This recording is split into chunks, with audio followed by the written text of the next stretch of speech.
Welcome back, all you beautiful people. Happy Thanksgiving to everybody out there. Thanksgiving is over. I got a full belly. Stash is coming in nice. And I did something. I finally took the plunge and bought myself a new welder.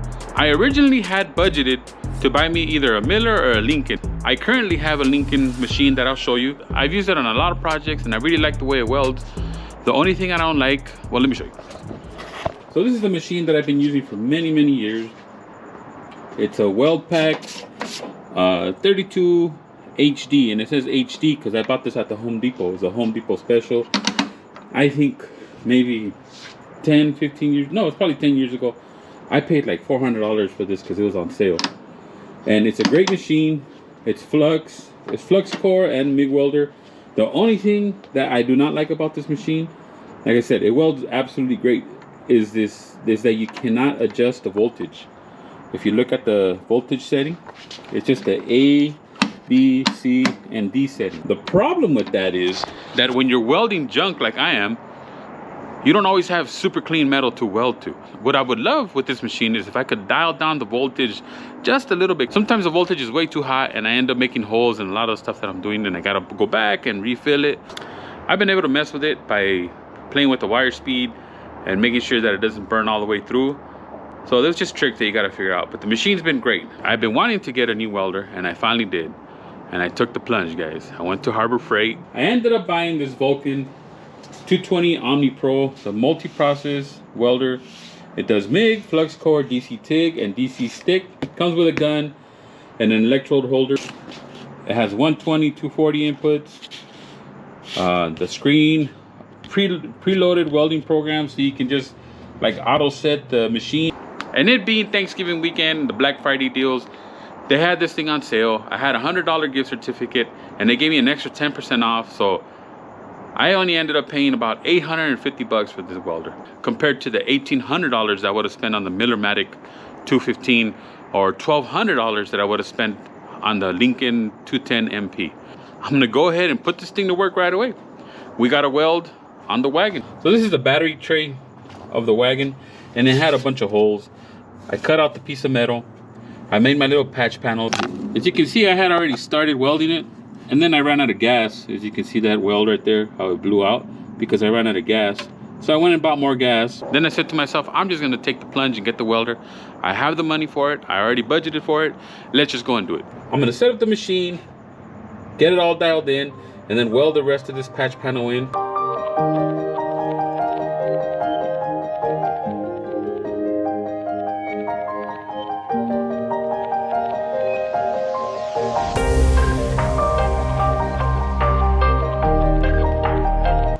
The footprint, or the bottom of it, doesn't fit this cart, which I guess is my mistake. I should have checked it.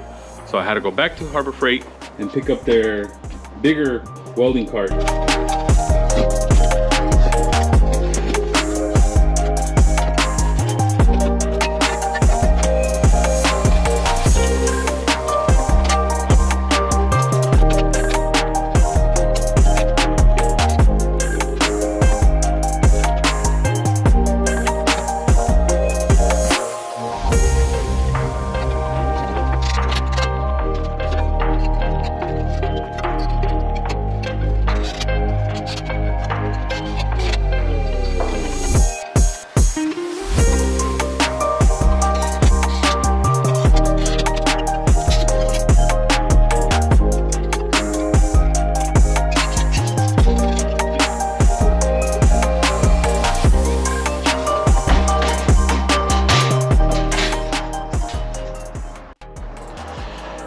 All right, cart is all assembled, looking beautiful.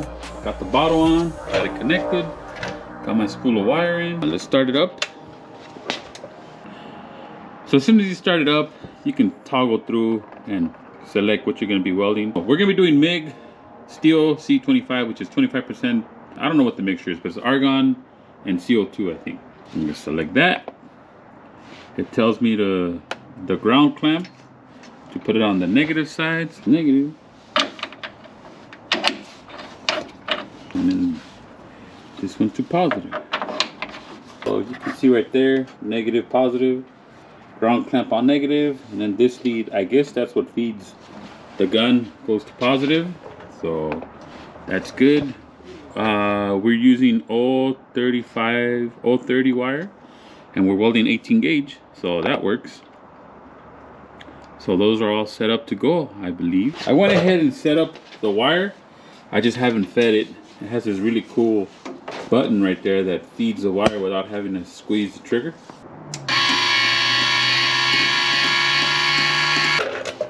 Just roll it over to the car and see how good these welds come out. It's a brand new machine. If it gives crappy welds, I mean, I'll be very surprised.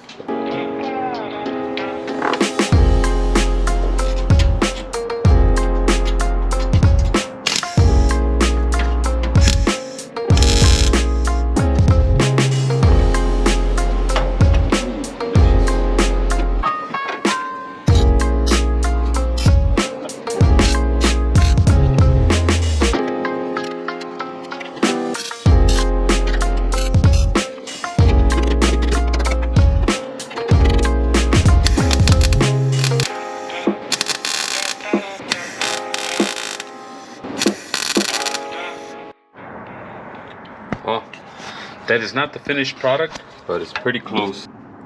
I'm not gonna smooth that out like if it were a body panel, because it's just you know, this is just where the battery tray is gonna go.